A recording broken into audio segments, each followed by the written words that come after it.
So really, I think we found out that the political environment really affects our wealth.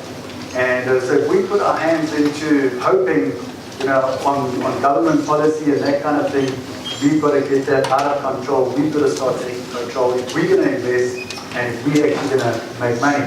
So we've got to avoid these situations as an investor. You've got to be smart in terms of taxes, regulation, and expropriation. You've got to deal with it. I'm not going to spend too much time in the global environment on that because that's all being covered. But the one thing I do want to say is that history does tell a tale of bubbles. And if we just look at some of those that have just been quite recent, the stock market crash in 1988, the tech bubble of 1999, and of course more recently the global financial crisis, which was the real estate bubble. So there's talk amongst some economists that it could still happen. And so it's not necessarily a bad thing. That's what I just want to add. And it could actually be a good thing because sometimes it is a correction in the market. But what I really believe, which is really driving change, is these major disruptors which are happening in the market right now. And it's in particular in the tech, and it's in technology. And if we just start looking at things like blockchain and that kind of stuff, which I'm going to elaborate a little bit now, it's going to disrupt the market completely. Now, just recently, I interviewed Robert Kiyosaki. He said there's 3 types of money in the world. He said there's government money, which is rand, dollar, euro, and it's all in their control.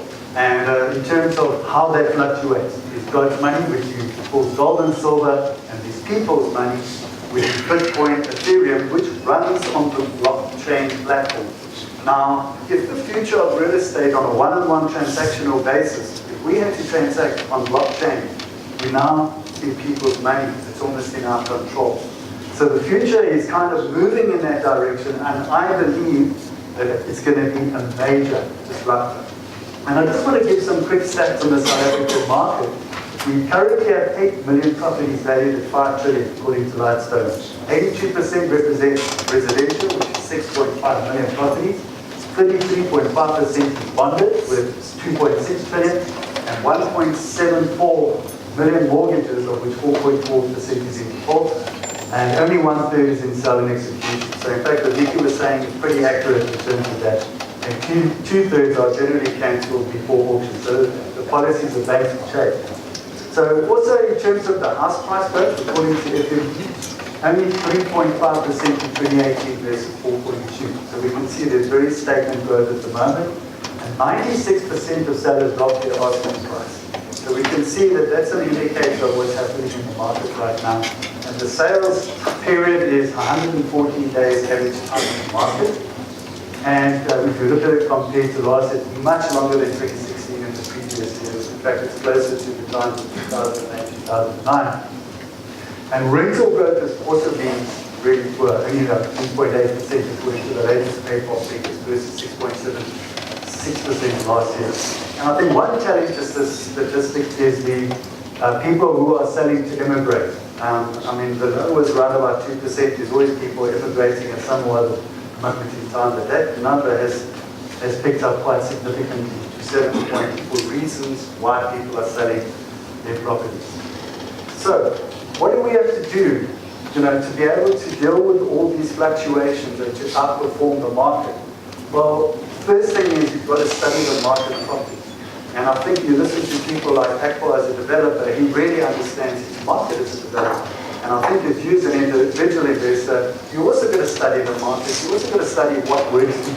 You've really got to get to understand it, you've got to invest in what you study and understand, and you've got to become almost like a professional, coming to events like this, getting information.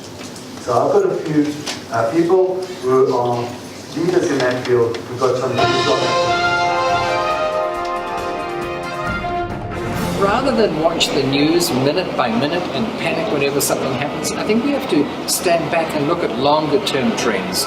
One of the things I always have said that I like about real estate is it's a very long-term proposition. You buy a property, you put the title to it or the ownership papers in a bottom drawer, keep them with the bank, or it's all electronic now anyway.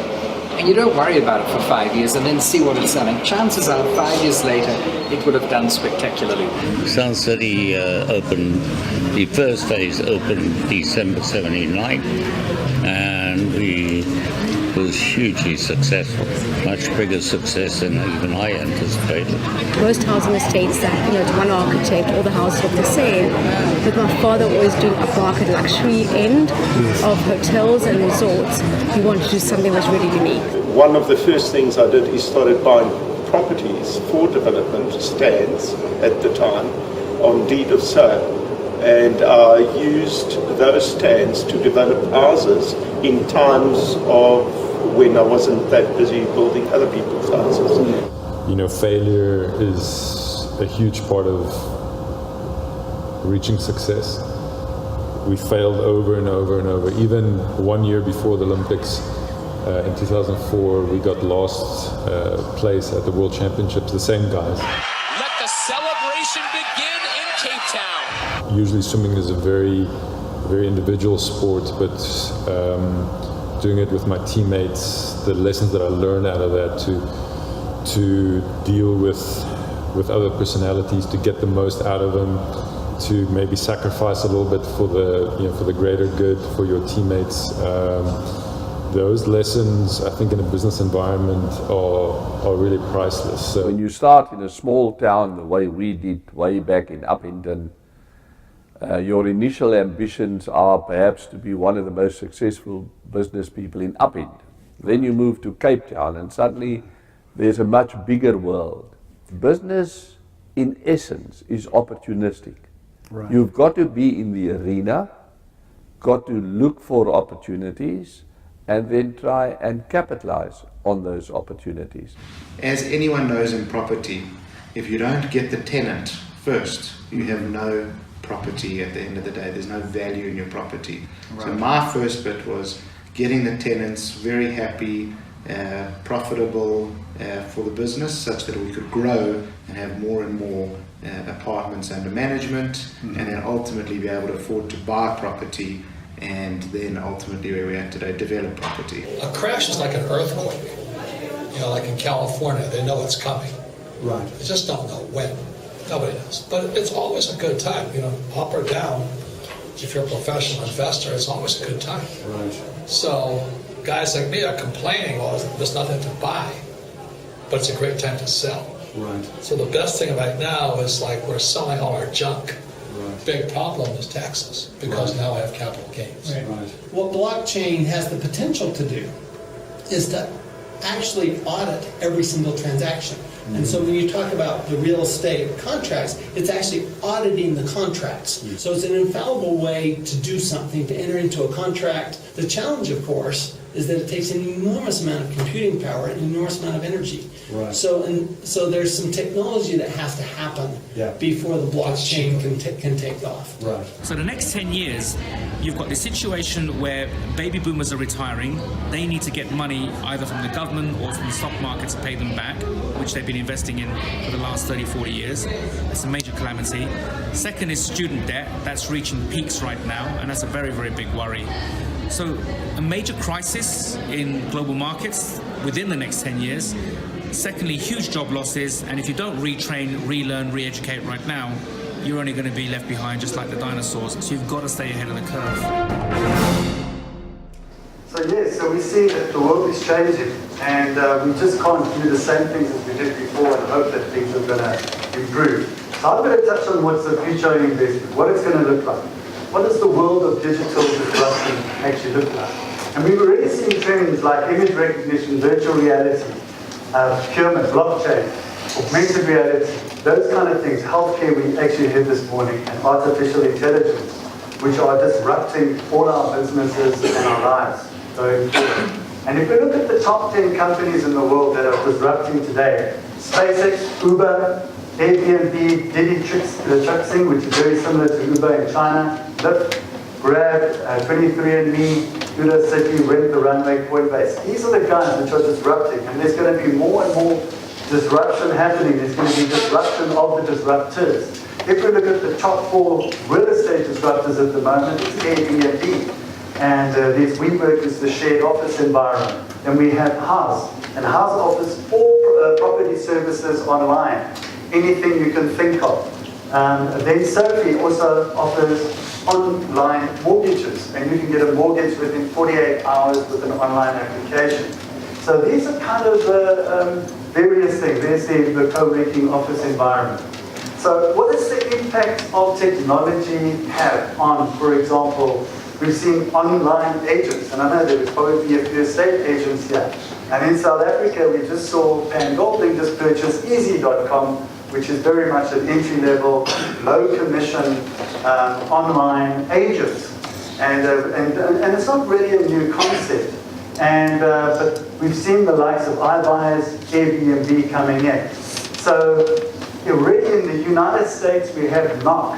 And really what they do is they will buy your new house and move you in before listing your old house, but you don't actually know what the price is. This is what we call iBuyers. And there's a number of them in the United States at the moment, which is disrupting the market. So typically what they're doing is they immediately take over any sort of burden that you have, but you don't know exactly what it's going to sell for. So then this is the Sophie, which is the 10% down, 100% home within 48 hours. And then I mentioned already Easy.com, which is now owned by Pan Golding. Lead Home has been around quite quickly, Fox, which is owned by SA South African Home Loans. Housing, which is a disruptor in the property management space, where they only charge 3.5%, but they manage it all online. And then, of course, we have Purple Bricks, the UK. So the iBuyers concept is really fast and furious. It's about quick and fast transactions. And this is where the world is moving. This thing of where something sits in the deed office for 3 to 6 months, and hopefully we get a transfer at some stage, is going to change. And it has to change. So it's a bit of a gamble on that because you don't know the price, but essentially the burden of the debt gets shifted in terms of iBuyers. 3D printing. Do you know that you can 3D print a house within 48 hours for around about $4,000 US? Now, they've already tested this in the United States, in China, and also in Russia already. And this would be a concept to obviously get affordable housing. So just imagine all technology and how it's impacting. We can print a house within 48 hours. And imagine the kind of volumes that we can do and the cost savings that we can do that in terms of what 3D printing can do.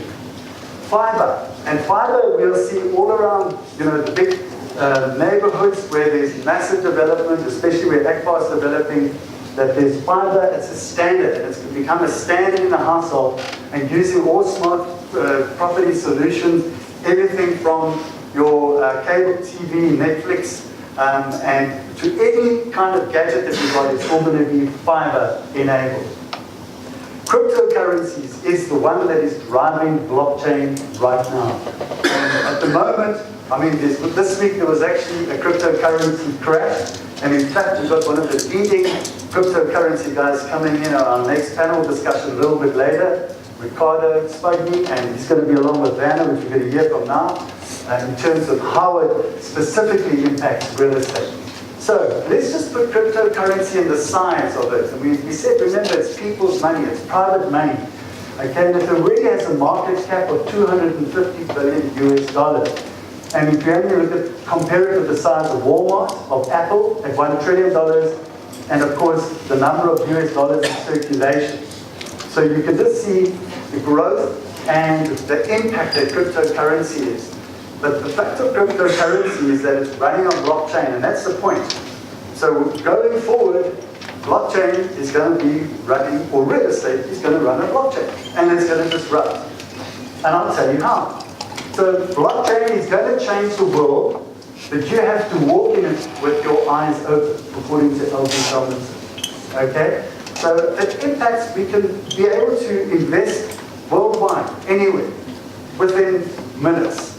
And I think Werner will touch on a little bit about that whole process and how that works. So what happens is we tend to always have this double-checking IDs and all that kind of stuff, and there's all security checks. But also there's information. And it tends to be the biggest lie in investing. Because I said there's two types of information. There's information for the masses, and as the Americans say, there's information for the classes. And a lot of the time we actually get fed with the wrong information all the time. And what blockchain is, it becomes the whole truth principle of doing things.